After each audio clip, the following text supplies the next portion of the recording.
अमन होता है और इस्लामाबाद में सार कॉन्फ्रेंस होती है तो मोदी वहां शामिल होंगे, जाएंगे, शरीक होंगे। मुझे एक फिक्र लगी है, सियाचिन से वो नहीं हटे मगर हम कारगिल से हट गए। क्या है फिर वो वजह जो हम पीछे हटे हैं? और हटे हैं हम एक लिहाज से थोड़ा सा पीछे, क्यों? हाँ, अमेरिका उन पे दबाव नहीं डालेगा। यानी आपने अमलन वहां कर्फ्यू ना कुछ तो नरमी हुई है वैसे। अच्छा। इंटरनेट वगैरह खुला है और थोड़ी बहुत सरगर्मियों की इजाजत मिली है।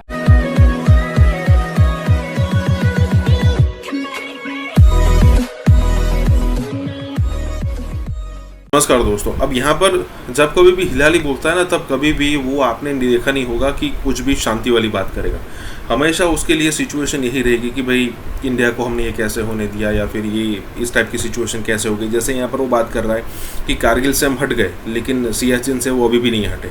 अभी कारगिल से आप हटे नहीं, कारगिल से आपको हटाया गया है। मतलब आप 1947-48 की वॉर देख लीजिए, उसके बाद 65 की वॉर देख लीजिए, उसके बाद 71 और कारगिल, जो भी हो शुरुआत उन्होंने की, ख़त्म हमने किया।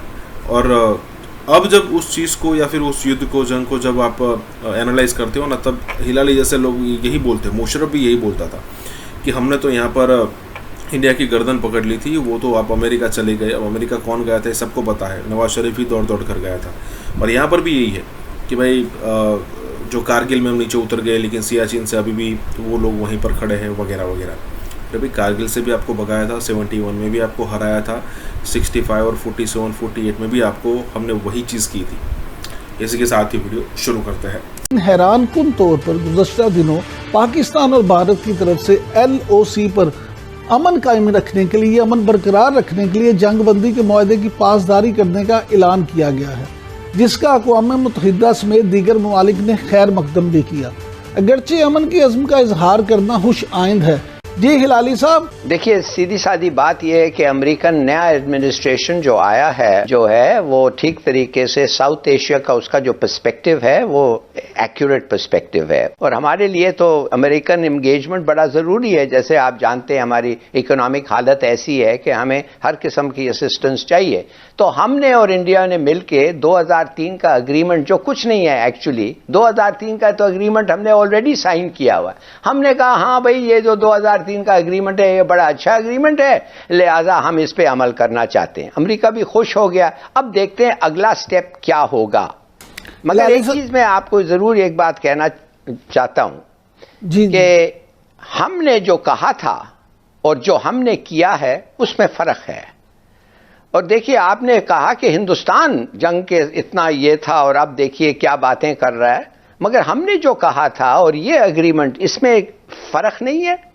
बिल्कुल है। मिसाल के तौर पे हिलाली साहब, गुजारिश ये है कि फ़र्क तो है, लेकिन मैं यहाँ पे मेरा जो सवाल है वो ये है, मैं जानना ये चाहता हूँ कि अगर आप इसको सारी सूरत हाल को देखें, वज़ीर आज़म इमरान खान साहब अभी जब 2 दिन पहले श्रीलंका गए थे, वहाँ आपने उनकी टोन भी देखी। इंडियन मीडिया में ये चीज़ें रिपोर्ट हो रही हैं कि पाकिस्तान और इंडिया में ये जो अमन की मूव चली है, और अगर अमन कायम हो जाता है तो इस साल के आखिर में सार कॉन्फ्रेंस यहाँ इस्लामाबाद में हो सकती है और उसमें मोदी भी आ सकते हैं।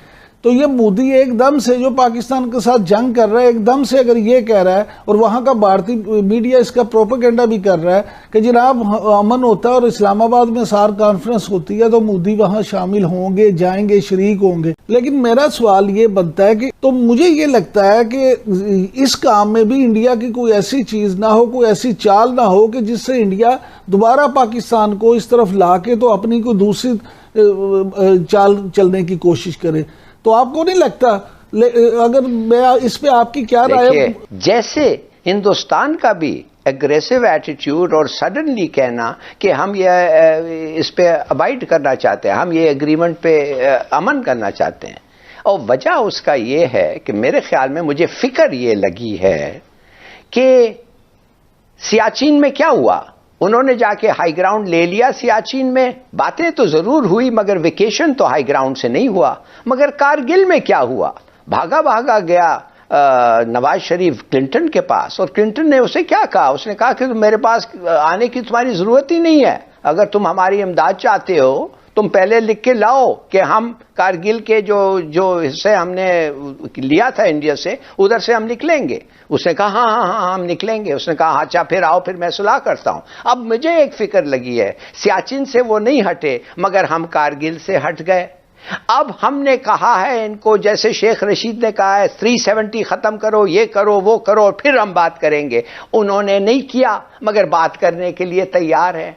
तो क्या आपने जो सवाल उठाया है एक लिहाज से बड़ा मुनासिब सवाल है। अब क्या ये नहीं आपको फिक्र है जैसे मुझे है कि जब मोदी चाहे एक और फॉल्स फ्लैग ऑपरेशन कर दे, जब वो समझता है उसको वोट चाहिए, जब वो समझता है इंडियन इलेक्शंस आ रहे हैं और मुझे पाकिस्तान के साथ एक वो क्या पब्लिसिटी कू करना है, जैसे पहले कोशिश की थी। हिलाली साहब वो कुछ भी कर सकता है, हिलाली साहब वो कुछ भी हिलाली साहब भी कर सकता है, वो कुछ भी कर सकता है। लेकिन मेरी राय सिर्फ यही है, मेरी राय ये है कि ये देखें उसने कश्मीर में जो करना था कर लिया। अब दूसरी बात ये हिलाली साहब बिल्कुल सही कह रहे हैं, और बिल्कुल सही कह रहे हैं आप। मेरी बात सुने एक मिनट, बिल्कुल सही कह रहे हैं। अमेरिका की कोई अमेरिका उन पे दबाव नहीं डालेगा, इसलिए मैंने 2 वाक़या, सियाचिन का वाक़या मैंने दिया है। मगर देखिए जब हमारे पे दबाव डालना आया, कितना दबाव डाला। और बिल्कुल सही कह रहे हैं आप, ये कुछ भी हो सकता है उससे, मगर क्या है फिर वो वजह जो हम पीछे हटे हैं, और हटे हैं हम एक लिहाज से थोड़ा सा पीछे, क्यों? और वो सिर्फ एक ही बात यह है, हमारी इकोनॉमिक हालत जो ऐसी है वो ऐसी है कि अमेरिका की गुडविल की जरूरत है। इसका मतलब नहीं है कि हम हट गए हैं।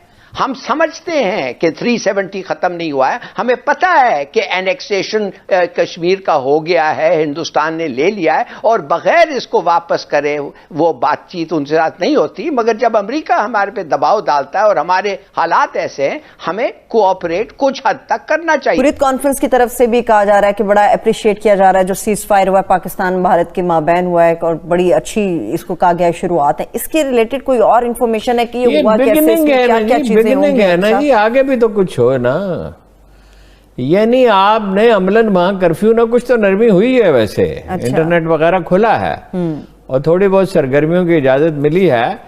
अभी तो आप देखेंगे कुछ दिन में अमेरिकी लाबी और इंडियन लाबी मुतहर्रक होगी। यहाँ पे बड़ा पेनिट्रेशन है उनके कारोबारी तबके में भी। ये सो कॉल्ड सिविल सोसाइटी, ये इंसानी हकूक के कमीशन, ये हुदवाई किस्म के लोग ये अभी करेंगे शोर शराबा कि जी अब तो वो बड़ा ठीक हो गया मामला।